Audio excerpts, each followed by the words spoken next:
Hello and welcome to A Year in the Life again. This is Daniel. Today I just wanted to go over a quick spreadsheet for making a budget. And so just to get us started, we got a fresh spreadsheet. Uh, just to get our title updated. Easy as heck. Just doing a quick budget for January. Um, that said though, we don't have to do a budget for just January. Just do a budget. Makes it easy.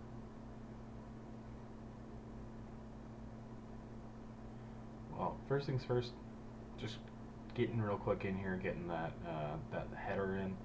Um, I do start it off with the beginning of the month regardless, but that's what I usually do anyway. Whichever month I'm in, that's what I'm making the budget for. Easy enough.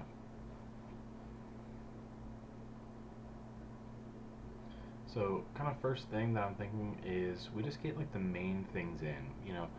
We get the hobbies, we get going out, we get utilities, we get expenses, mortgage is a big one, or rent if you're a renter, and kind of those are the big five hobbies or big five categories that I like to put in my budgets.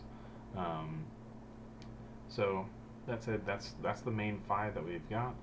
Um, After we get those down, you know, what else? Those are the big ones. Obviously, we're gonna put some numbers in here, but we're gonna wait for a second to get that down.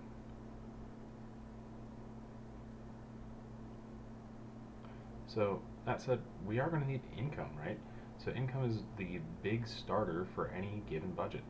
What are we working with? What amounts are we working with? Is it, is it gonna fit into our budget? And just want to prioritize some of these things. I want to prioritize, hobbies and going out don't come first. Mortgage comes first, utilities next, and expenses after that. Then we can think about getting hobbies and going out. And after that, then we got the leftovers. That's just kind of how it works. Um, best way to plan out a budget is by going off what you have to get done, all the way to what you really could be spending less on. So just kind of to start out, let's say we make about 3,500 from our normal job. And let's say that we have a little bit of side income. Maybe we've got a side hustle or something like that. Let's just put in 1,250 for that.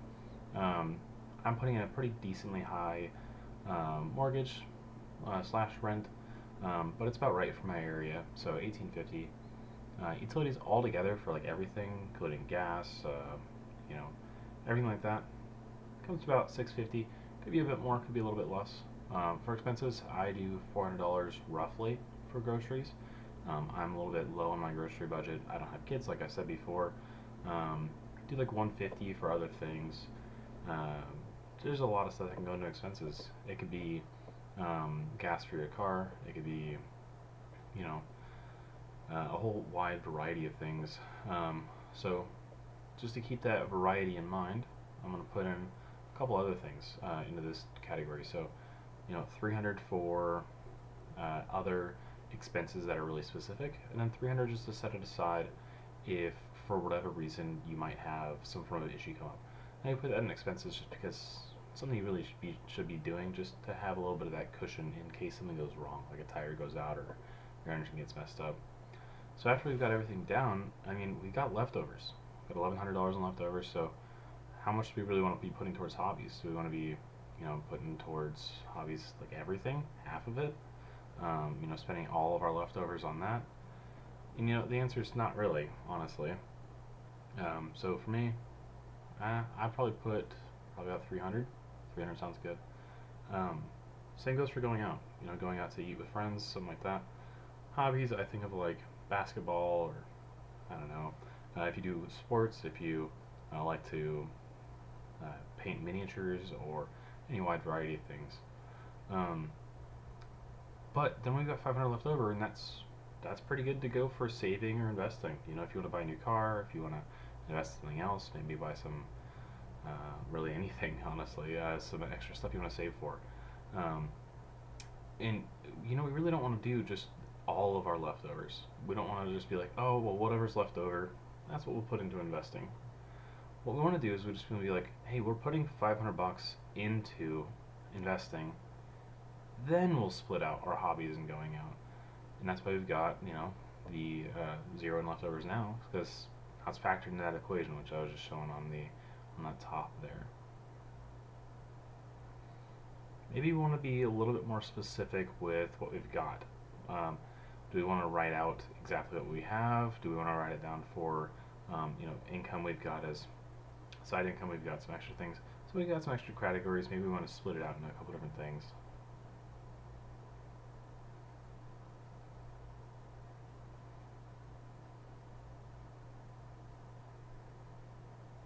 So just splitting it out. Got 3,500 there, 1,250 there.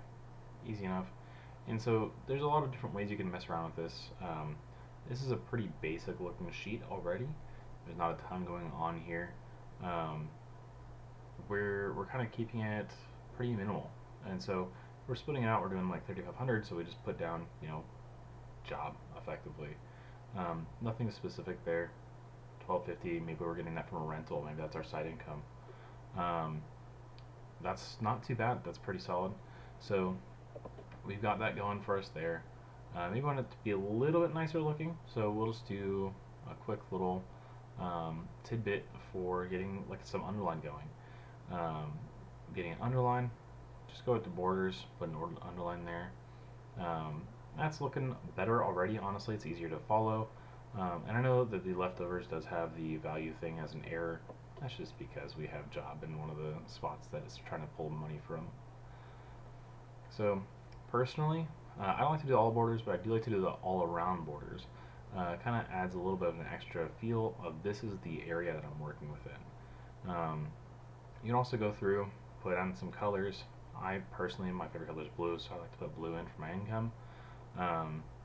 Mortgage is the biggest one, so I always put that on as a little bit more on the red side, then kind of do a gradient from there. I know I am making the rainbow right now, but I don't know, kind of feels nice. I think that all of these colors kind of match what they are, one way or another, and it just ended up being in this categories, and that it worked out that way. So anyway, this looks good. This is a decent place to start, but not the best that I could possibly do. I do like a good green. Um, Not the best place to start. Um, and this can be nice. We could tidy it up a little bit. We could add in some all-around borders, kind of keep it all in one spot. January's still there, even though it's outside of the box. It still kind of signifies where we are in the year. This is me just playing around with the different options. Um, Getting us started from scratch, though, I'm kind of wanting to show you what I like to do. So this is something that would work. This is a really basic budget, and there's no knocking that. It'll work. But what I like to do is a little bit more on the specific side. So I like to list out hobbies, then eating, then utilities, and I like to list these out in specific because I like to write down exactly what I'm doing. Am I bringing in this much money? Am I doing this and this? And even if we do mess up here and there, we can add in extra things. Spreadsheets might be a little bit intimidating to work with, but I can promise that they're pretty easy to work with once you get more used to them. You can even resize columns. These are a little bit big, a little bit more spread out than I liked. So I'll probably just resize it down to typically 70 is a good number. 75 isn't bad either, but 70 does bring it down to where it's too small to have large titles for our column headers. So I just pick one, I have a mortgage, so I just pick mortgage there. We get specific. We put down $50 for a Patreon, put down some extra money for our next thing. Whatever it may be, it's going to go into these specific categories.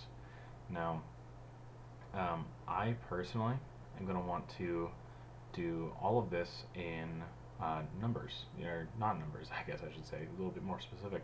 I want this to be in currency. I want this to be in a currency rather than in just plain old numbers. And now we see we've got an extra couple digits back there past the decimals. Now, obviously this is just cents. I'm being extra for no reason, but really we want to be super specific. Now, when I'm going through and I'm budgeting, I'm going through every single month that I have, and I'm putting down exactly what I've got. $49.99 for Patreon, Um, Maybe I went out to eat, got some sushi, and that was $35.59 specifically. I want to plan out exactly how much I'm spending. I want to see how much I'm spending. I want to know exactly what my budget should look like and what I have to improve on. Um, so, going through everything, we're going to have pretty specific amounts. This will be just a quick little run through of what it might look like just on one row worth of information. I've seen it where it can be a little bit higher depending on what month I've got going on. I can see it to where it's, up to like 30, 40 rows total. Maybe I went out and had a lot of hobby spending, or maybe I had a lot of expenses for that month. But what I do like to do is I want to see all of this in one spot for each of these categories, and to be fair, all together as well. So what I'll do is just Control C, Control V, as I go through and put these all down. But then at the very end, I want to have this all total up. So I'll just put in a little total sign. I will block it all out with some borders. I do go past and go into there just because I want it to be the full amount. I want to total up the whole thing. I don't want to total up just each individual category. And so once I do that, and then it looks a whole lot better. And so we'll just plop that in here.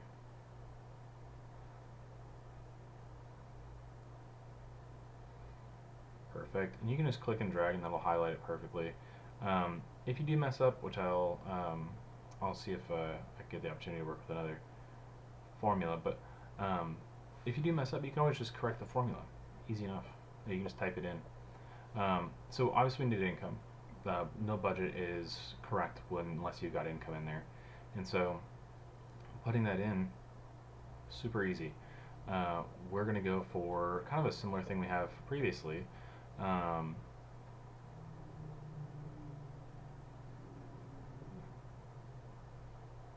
just putting that in there real quick.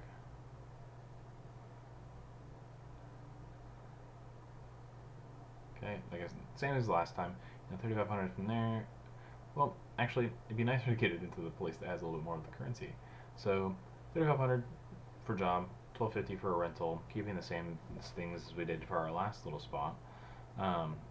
Easy enough. Let's just do a quick sum for this. It'll even suggest the sum for us. We just hit tab. It's already there. Just plop a little total in there. Now, how much do I want to spend for going out for hobbies, eating out? Because this is part of any given budget as well. And so what I would typically recommend is we just do our total amount times 10%. And that's a pretty minimal amount. That's if you're really trying to save. And that's not bad. It's good to save a chunk of your money, as much as you can at least. And so we just mark that down as our typical spending money for each given month. Now, I want to know at any given time how much money I have left to spend for the rest of the month. And so, easy enough, we just take the previous amount and we subtract a sum total of how much we spent on hobbies and going out to eat already for the month. And that gives us how much we have remaining. So we got 380 bucks remaining. We'll definitely be spending that throughout the month if we're going to be going out to eat and spending on our hobbies. So easy enough. Not too bad to get through.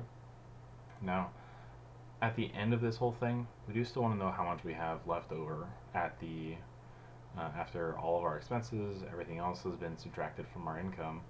How much do we have for saving? How much do we have to invest? If we are wanting to invest. And so I'll just pop a little total income down there. This is going to just be like pretty much a copy and paste almost. But I do use a cell reference just because it's easier. I only have to input, whatever my income is for my job or a rental. Makes it a whole lot easier just to do that all in one go. We don't have to update every single number. So right here, now I did put that in as a little bit backwards. And so this is where I can go back in and I can edit this formula to be the exact opposite of what I just had it, and that completely fixes it. That's exactly what I need. It's super easy, pretty quick to walk it through. And that's pretty much everything we've got. I appreciate you sitting here with me. This has been a pleasure to go through this budget. If you'd like, I can always put this into the comments, or not in the comments, in the description. just let me know if you want to get a link to this budget sheet. I can always walk you through how to do it again. But anyway, I appreciate you coming with me on this step, and on to the next one.